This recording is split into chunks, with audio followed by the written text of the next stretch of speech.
Let's do this. The Cult of Hockey podcast by the faithful and for the faithful. I'm David Staples of the Edmonton Journal.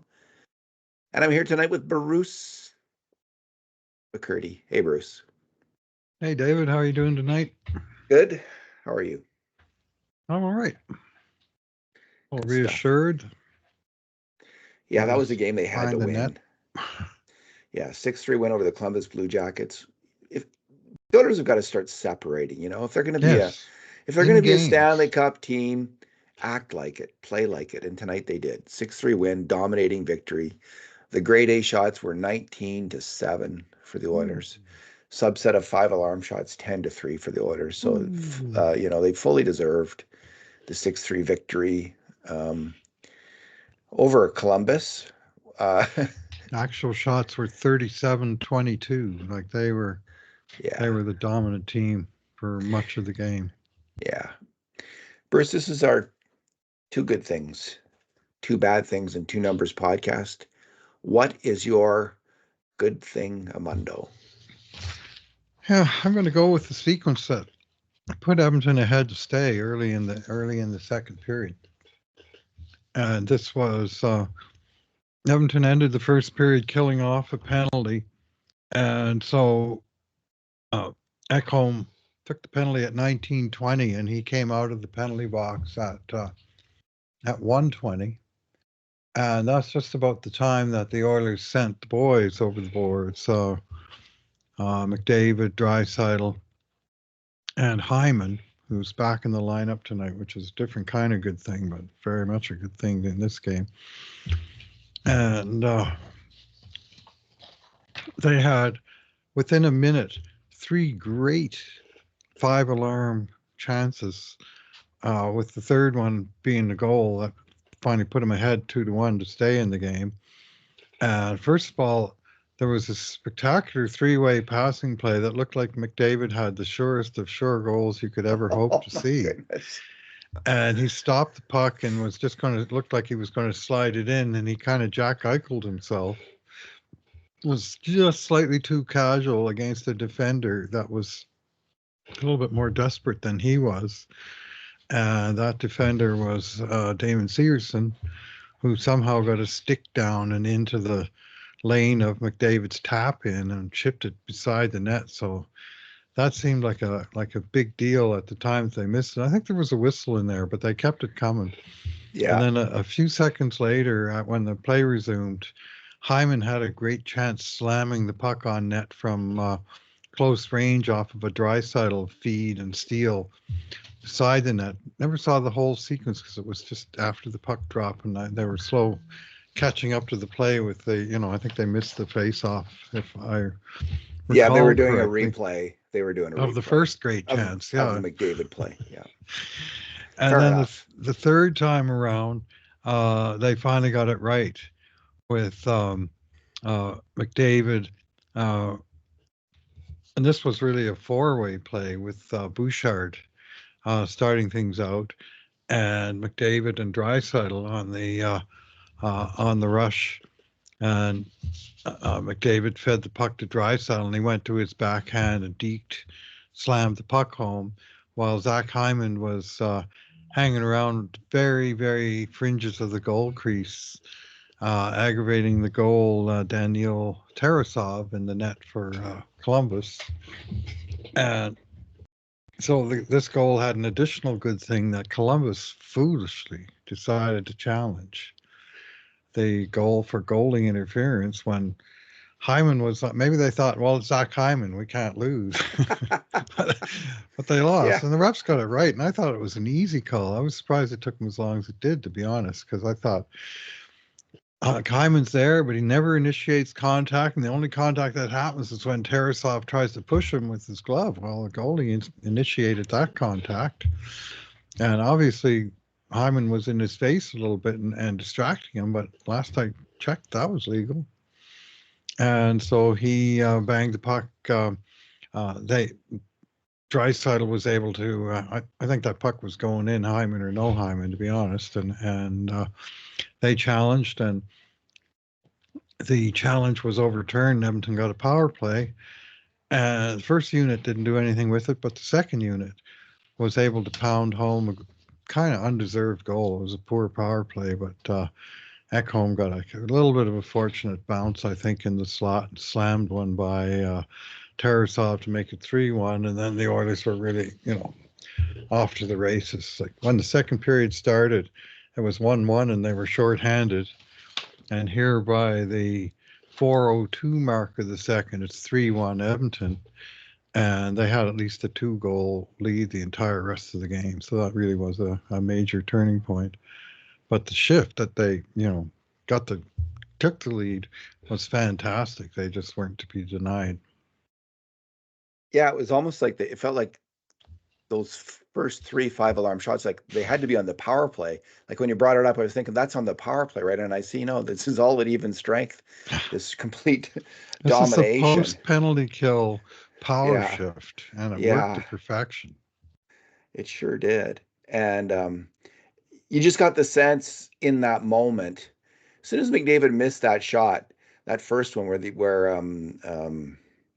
what's his noodle from CBJ got his stick on it there, the defenseman Severson.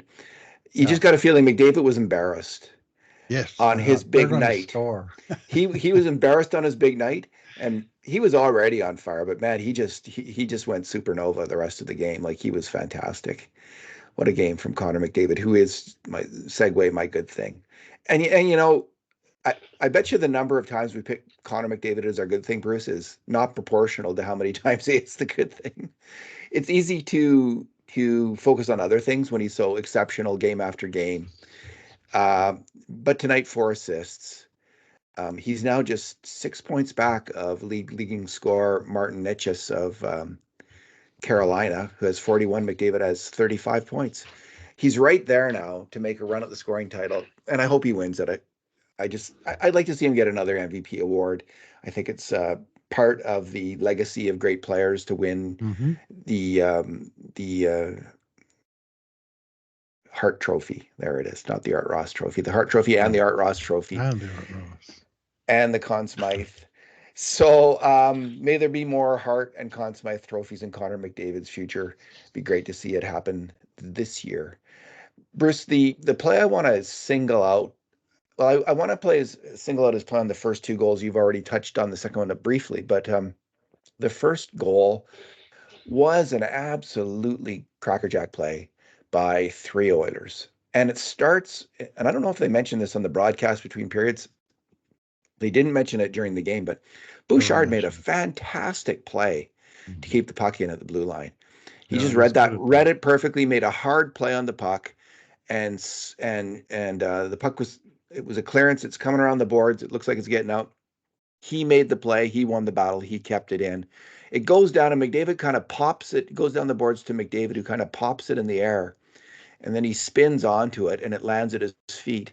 He then proceeds to make one of the most gorgeous toe drags that you'll see in an NHL season to get around the opposing defender before sliding it.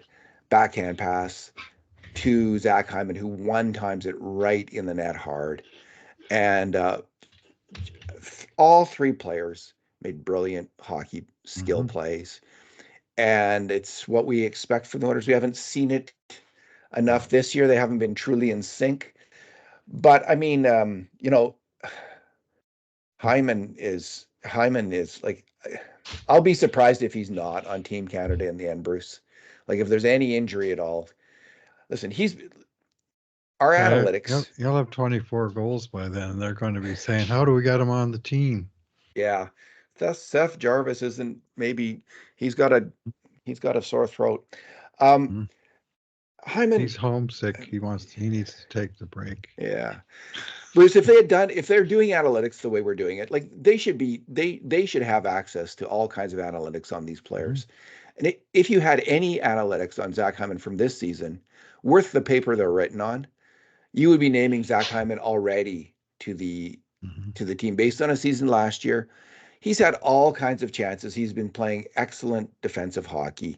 He's having a really strong 2-way season. It's not that different than last season. It's very similar in terms of his analytics, like his contributions to grade A shots, his mistakes on grade A shots, which are low. He's really playing well. He just hasn't been able to score. And I'm surprised that he wasn't on the first draft of the team. I guess there would have been a lot of belly aching, but I mean, come on, Seth Jarvis. Anyway, I'm glad for Seth Jarvis. I don't want to sound like too big of a. I just think that they needed to find a spot for Zach Hyman on that team, and he plays so well with Connor McDavid. It is a super short tournament, 3 games, and you could be out, and then there's one final. You need the chemistry. Zach Hyman has it. Anyway, he showed it tonight, and on that first goal. The second goal, McDavid's play is again just really exemplary. He takes the puck in, and his acceleration, his rapid skating with the puck, and then his puck protection leaning into the defender was unreal on that play to get the edge. Then he charges around the net and throws it up front to Draisaitl. McDavid we are so lucky, Bruce. It made me think again of the lottery night. When we won that lottery and how lucky we were and how lucky we've been since then. Bill Daly holding the golden card. Yeah. It's hard to believe even now that happened, but it did happen. And here we are 1,000 plus points later. And he is the best player in the NHL. And he showed it tonight. Did he ever dominate? Yes, he did. That first goal, where Bouchard kept it in and it went to McDavid, and the puck, he made first contact with it and it popped up in the air and just came down on the other side of the defenseman. I don't think it was intentional. I don't think even McDavid can make the puck do magic tricks like that, but he sure recognized it first and he danced around that guy. And then he came in on I'm not sure who the poor defender was, but my son Kevin was saying that when McDavid made that move on the guy that 2,000 miles away, Miro Heiskanen in Dallas developed some nervous tics remembering that same move, absolutely burning him in the game. Oh, yeah, that's right. Last playoffs. Yeah. And anyway, it was a move of that caliber, and then a sweet pass over to Hyman to slam it in. It was a very reassuring. Well, after being shut out last game in the first period, or most of the first period, it was very reassuring just to see the biscuit in the basket and a well-earned, well-executed play. Bruce, what's your bad thing? Yeah, my bad thing, I got nothing real bad from the hockey game, but I'm going to clear my throat a little bit on this business of Evan Bouchard being omitted from Team Canada at the upcoming Four Nations face-off, which, as I understand it, is meant to be a showcase of the top stars in the NHL. And Evan Bouchard is one such player. Last year in the playoffs, he did something that only 2 other defensemen have ever done. In fact, he scored the most points of any defenseman in 30 years in the playoffs. 30 years, the most since Brian Leetch had 34 points in 1994, with only Paul Coffey's 37 in 1985 being higher than the 32 that Bush put on the board last playoffs. 32 points, 1.32 points per game in the playoffs. When you're only playing against playoff caliber opponents, obviously.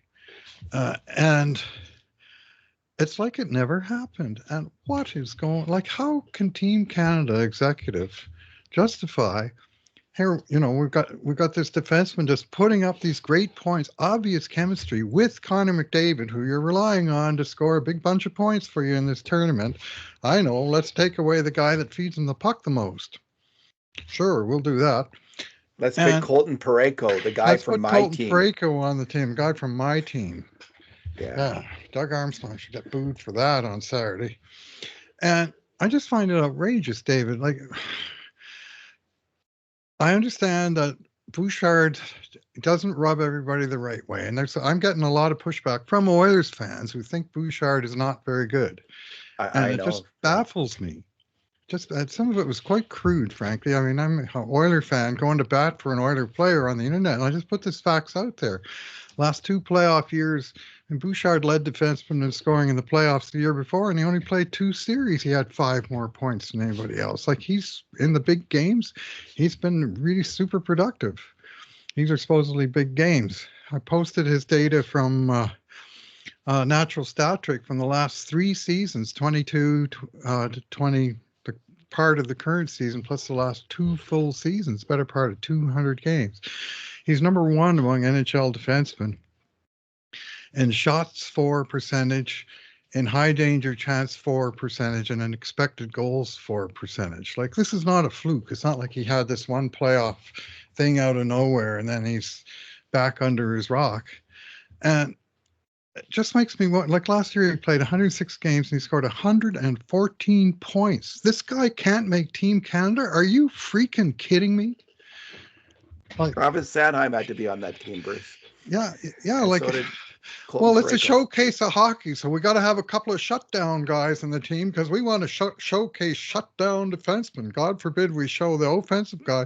Hey, we have Sir Cale Makar on the team. We don't need a second power play quarterback because our first power play is going to score every time, and we don't need a puck mover on the second line because I just don't get the rationale, and it pisses me off. Like, it's McDavid. I mean, Bouchard has got chemistry with McDavid. There's nobody on the team who's ever even played with McDavid. I think there might be 1 or 2 guys from that under 23 team from the 2016 World Cup that's ever even played with Connor. And here's Bouchard, who feeds him the puck constantly, and they have a really great understanding with each other.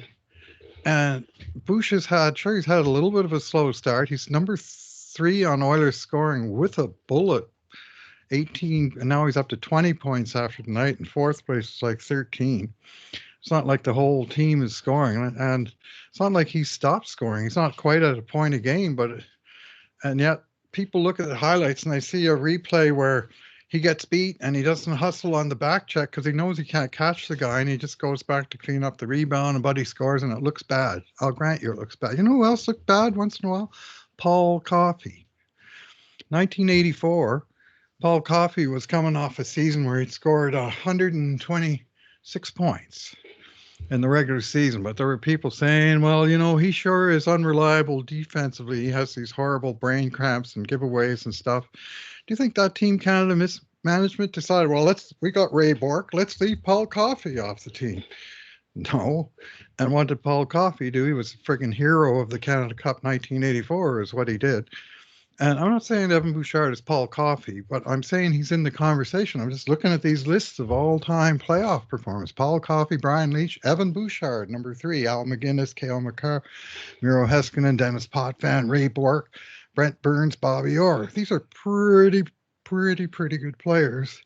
And Evan Bouchard is 3rd on the list. And he did it last year. It's not like it's some distant past. And I'm totally exasperated with this team are they picking Team November? The tournament isn't even until February. And you're judging how they started the season is way more important than what they did in the entire Stanley Cup playoffs. Seems to be, Bruce. Seems to be. And here's what I would add. Evan Bouchard wasn't just outstanding offensively in the playoffs against a very highly skilled, aggressive attacks. He was really strong on defense in the playoffs. And this is forgotten by the rush. He's been leaky in his own zone in the first 20 odd games of the season. 25 games. There's no doubt about it. He is leaking grade A shots at a level which isn't consistent with a all-star defenseman. And he has since the start of the season. But when the chips were down in the playoffs last year, Bruce, he was a really good, if not great, defensive defenseman. Mm-hmm. He was making a far lower rate of mistakes in those big games, playing really well. And I think he's the 2nd best right shot defenseman after Cale Makar. And that would have been a fantastic 1-2 punch. Makar out there, and then Bouchard. And then, Peter Angelo, who's a good veteran defenseman. But you didn't need to pick Parayko. The offense. and Pietrangelo like, yeah, if you want to shut down guy, the penalty killer, you throw it Alex Pietrangelo, with whoever. But you don't leave Evan Bouchard off your team if you want to win. And they may not win because of decisions like this. And I'd prefer that they do. On the other hand, leaving Hyman's off, Bouchard's off. I think they both have really strong arguments to make that team. It's good for the Oilers. These guys get a rest, and they've been in big games. It's not like the pressure of those big games is going to mold them into fantastic players. It would be a great experience for them as individuals, as hockey players, and so I'd like, if they wanted that, I wish they got it. But for the Oilers, it's nice to have Zach Hyman getting a rest. Even Bouchard, nice to get all of these guys. They played a lot of hockey last year, and under a lot of duress because of their bad, self-inflicted bad start this year. Same thing. There's been a lot of pressure, so having 2 or 3 weeks off there won't hurt the Oilers players, and in that way, I'm okay with it. But I agree with you, Bruce. He is, and my concern is my biggest concern of this is the reaction you get from other Oilers fans about this player. Yeah. And it's heartfelt, and I understand it because there are bad moments, but it's how many teams did Larry Murphy play for in the end? Like a Hall of Fame NHL defenseman who got beat up by fan bases in a few cities because he looked bad on defense too times too many for some people's liking. It's a trade-off with almost every player. There's no perfect hockey player, that's for sure. The best offensive players are often trading a bit of offense. Isn't perfect. I would never know it from what I've read about it. Well, he's all they need for offense. They need to worry about no defensive. We're going to win all our games 1-0 against the Americans. You need to attack to beat the Americans. You need to move the puck. And Evan Bouchard does that as well as any defenseman. He doesn't skate the puck. Cale Makar is in a different league, in my view, than any other NHL defenseman. He is the only talent in the NHL that I would ever compare to McDavid. And I think McDavid's ahead of him. But Makar is a brilliant hockey player. Nonetheless, he can get hurt, or he might not be playing well. You may need, when Bobby Orr couldn't play in 72, Brad Park stepped up and led that team on the attack. You need as many really brilliant attacking hockey players as you can get. So I agree with you on Evan Bouchard. I haven't found it in myself to get too a lot of ire about it, because the more I looked at the information to hand, the madder I got. And then I posted it on Twitter, and I did a short thread of 3 things and listing all the reasons, all the numbers, and 32 points in the playoff, broke the record for assists by a defenseman in the playoffs. I mean, how does this guy not get a look on the next Team Canada when you're showcasing the sport? Like, what are you guys thinking there? When I saw the list, Bruce, when I saw the list, I thought of tweeting one name, Rob Zamner. Yeah. I remember that in 98. Because they picked him. They sometimes make the mistake of picking role and again, I don't want to pick way over his head. Yeah, he was player, but he was a good player playing against great players. You've got to pick the best players like a Dale Howard-Chuck or whoever, and turn them into role players on that team, and because that's the way you're going to win. With the highest level of skill possible, because all these players are going to be going for it. They're all going to be playing their playoff hockey. They're going to be doing their best on defense, these elite players. So you need that highest level of skill, and they don't have it. They didn't pick that team, and it was a little bit like Mark Scheifele. Why wasn't he on this team? And I know it's maybe that's just looking at the start of the season, but he's been a good player a long time, and he's a big, rugged guy. I think he would have been great on this team. So I had to get those 4 Las Vegas Golden Knights on the Team Canada for us to root for, and 1 Oiler. See, from my perspective, you do Makar and McKinnon on one unit, and you do Bouchard and McDavid on another, and you got guys that are intimately familiar with each other driving the attack on both units. Yeah, on the power play, sure. Where's that? Not just the power play. I'm talking about 5-on-5. You have, your first line, your Oh, I second see what you're line, saying. Yeah. and pick which one is one or two. I don't care. You just, but Bouchard and McDavid has been proven to be a deadly combination. Obviously, Draisaitl's part of it, and he's not Canadian. So, in fact, he's not Canadian American, Swedish, or Finnish. So he'll be right out of the tournament entirely. But that's, that at least is the format. This business of shunning Evan Bouchard just has me shaking my head in dismay. And I say this as a Team Canada fan for my entire life. I've been watching Team Canada since the 1964 Olympics, rooted for him every inch of the way. I want Evan Bouchard on that team because he'll make it better. Okay, my bad thing, Bruce. Carry on. I'll back to the game here. Yep, okay. Absolutely.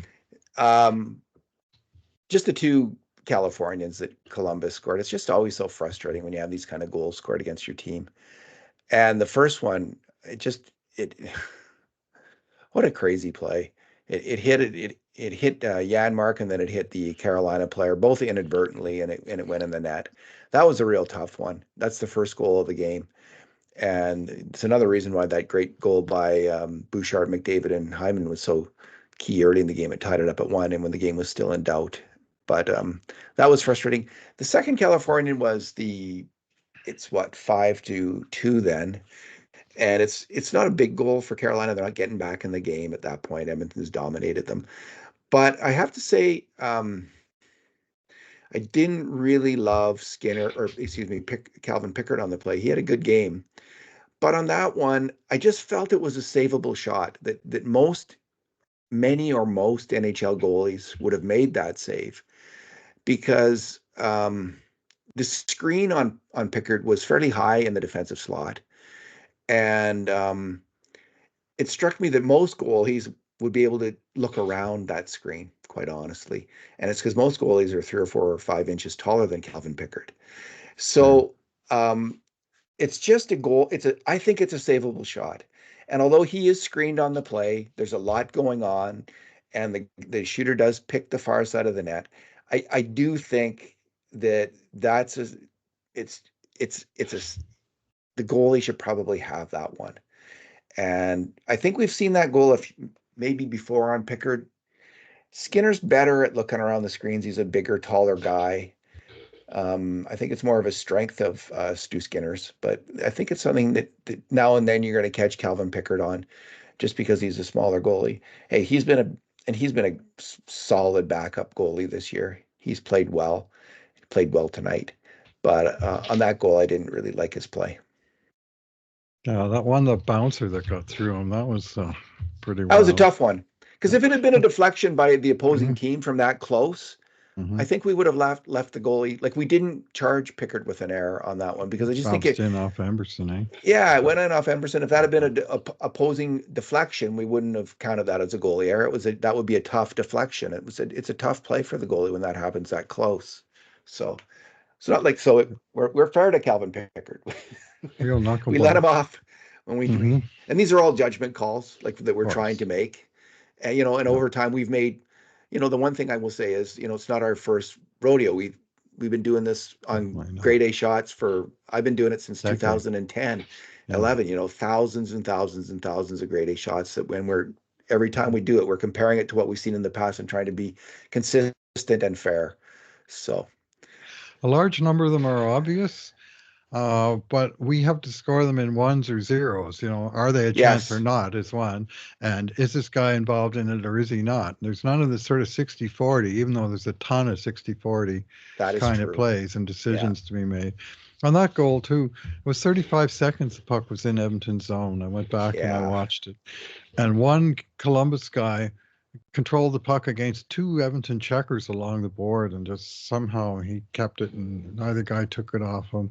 Connor Brown and Derek Ryan and then Edmonton tried to get out, and Ryan couldn't get it out from just inside the line, and then it was 15 more minutes of chase, or seconds, I should say. It seemed like minutes chasing the puck around the D zone, and then it was in the net, and it was just like, all of this really should have been avoidable. Sure should have. Bruce, what is your number? Yeah, I'm going to go with the number 5. And one application of it is the 5 grade A chances from Evan Bouchard tonight with none against. But I'll leave that aside and I'll focus on the 5 Oilers making 5 goals and lighting the Japanese Village goal light at the risk of shouting out someone else's sponsor. 5 goals is kind of a milestone. The first 11 home games this year, the Oilers never scored 5 goals, even once. And last game they got it against the Rangers, and then tonight they had it by the second period. But the main 5 that I'm looking at was Zach Hyman won the turtle race among Oilers wingers. He became in game number 26 of the season for the Oilers, not quite for Hyman. Hyman became the first Edmonton winger to reach the 5-goal plateau when he sniped a pair in this game. Pardon me. One in the first period, then one in the second. And then when Columbus cut the lead to 4-2, Edmonton comes back with a really huge goal, I thought, late in the second period by Jeff Skinner, who had a fine game. Again, I thought he was really good in Vegas, and I thought he was really good tonight, and he had a goal and assist in this game. And the goal was his 5th of the season. And it's just time these guys started lighting the lamp with more regularity. And I've been looking at this turtle race all along saying, how can you get to the quarter mark of the season and none of your wingers is yet, a quarter of the way to 20 goals? None of them. It's like Draisaitl and McDavid have all the goals and everybody else is 4, 3, 2. And I mean, Bouchard's got 6 and Kulak's got 5. Well, they're 3rd and 4th on the team, and all of the forwards were behind them other than the big 2. And you think after all these years of building a team around McDavid and Draisaitl, and they're still the only 2 guys scoring, like, what's going on? So anyway, the good news is these other guys are starting to score, and the support scoring was really good in this game. So it's a positive thing in the immediate focus of what happened tonight. 2 guys finally did reach that 5-goal plateau, and hopefully it won't take them near as long to get to 10.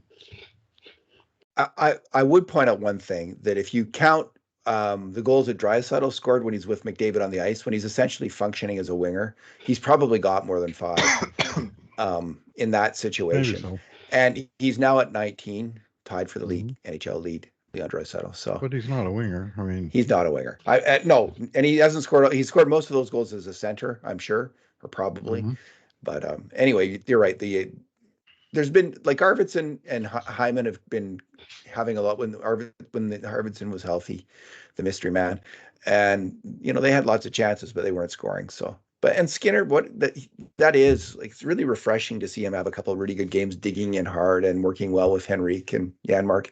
I don't know. Promising line. They needed a finisher, and Connor Brown isn't it? Yeah, I don't know. That guy's a plumber. Yeah, sure. I don't know what like what Skinner thinks of playing with on the third line. Probably not too happy. Nonetheless, Henrique is a really good hockey player, and so is Matthias Janmark. So he's playing with 2 fine hockey players. I don't think he has anything to complain about, and he should be able to find some success there if he doesn't get bumped up. I'm not upset with him playing with those 2 guys. I think it's a good. I think they work well together, and Skinner is the weakest defensive forward on the Oilers right now, so he can use the help he gets from 2 defensive stalwarts like Henrique and Janmark. Bruce, my number is 6 and 7. That's the Oilers. 6 wins, 7 losses. One of them is in extra time, and they're not 500. They're not fake 500 yet, even. So they've got to. I guess they're fake 500 now. 6 and 1. Yeah, 6 and 1. But to get to real 500, they got to win 1 more game. So they have 8 more games in this stretch. This is the time to put the pedal to the metal, show what kind of team you are, put some distance between yourself and the pretenders, playoff pretenders, so you don't have to run your best players into the mud as the year goes on, trying to hang in the playoff race. So, and they look like they're ready for it, Bruce. If they can get any kind of goaltending, if they can get some solid goaltending here, A lot of players are starting to play really well. Darnell Nurse is just playing fantastic hockey, and what a relief that is. Troy Stetcher is playing fantastic hockey. Ekholm and Bouchard took a bit of a step back in November, but they're looking a little better the last couple of games too. Like they're getting their game back together again as well. Kulak, he struggled a bit in November, asked to do a little bit more, and he found it a challenge. But he and Emerson are both good hockey players. So like their defense, if they can all stay healthy, that's a decent defense. And the forward lines, they've got all kinds of talent on the forward lines. It's just a matter of some of these players like Hyman and Skinner starting to score. And then it's the goaltending, of course, and we'll see what happens. We'll see what happens there. Fingers crossed. I guess Skinner's had good save percentages in 4 out of 5 of his last games, as I understand it. So, and we've seen Stuart Skinner have, last season he had a run of more than 2 months where he was good to great in the nets. And maybe we'll see that again this year. That's what we need, is for him to round into form. And that's the final piece for the Oilers, because if they get some solid goaltending, Bruce, this team's going to put up a lot of wins in the next month. So fingers crossed. Yeah, well, he was taking a bunch of crap on Tuesday for the one goal that Vegas scored in a 1-0 loss. And I remember hearing, all off season, all you need from your goalies is to hold the other guys to 2 or 3, and we'll score enough goals to win those games. He just has to not lose them for you. And then they lose 1-0, where the entire team can't score even one goal in 60 minutes, and yet folks have got the long knives out for the goalie. This old goalie did not appreciate that. It was a tough goal, and it was a bounce. Yeah, it was a bounce. Like sometimes it's a game of bounces and puck luck, and that particular night Vegas had most of it. Indeed. They did. The Oilers were the better team. They had more 12-5. They were the grade A shots, as I recall, and that's how it goes sometimes. The Oilers are out shooting every team they play. Yeah, they're starting to really look good now, and it's gratifying and encouraging. When's the next game? Yeah, it's Saturday night against those St. Louis Blues. Doug Armstrong and the 2 guys that he rated from the Oilers this summer, Philip Broberg and Broberg's back. He's back and playing, and Dylan Holloway, who's now up to, before tonight's game, 8 goals and 15 points on the season. Good for him. And so he's doing well. So it'll be interesting to see what kind of welcome those guys get. Not a very welcoming welcome, I'm going to suggest. I think they won't Edmonton maybe be showing tribute videos for both of them, David. Edmonton fans do not take rejection very well. They talked today, the St. Louis guy was on, and he talked about how Doug Weight was hurt by the hard booing he got when he returned from Edmonton after having signed, his lifetime contract in St. Louis, because Edmonton couldn't afford him. And I could understand why that would, because the Oilers just couldn't compete when, he played out his contract here, and he played hard every stitch of that contract. And then that summer he signed for big dough in St. Louis, and that was not appreciated. But what the hell is he supposed to do at that point? First, Wayne Gretzky got booed when he came back to Edmonton. I booed Wayne Gretzky when he came back to Edmonton. And he didn't even want to leave, I don't think, too much. But you know what? He was another team. It was another team. Yeah. And he's going against the Oilers, so that's life. All right, Bruce. Thanks for talking tonight. All right, thanks for listening, everyone. Rant and all. That was a good rant. And in the meantime, and in between times, this has been another edition of the Cult of Hockey podcast.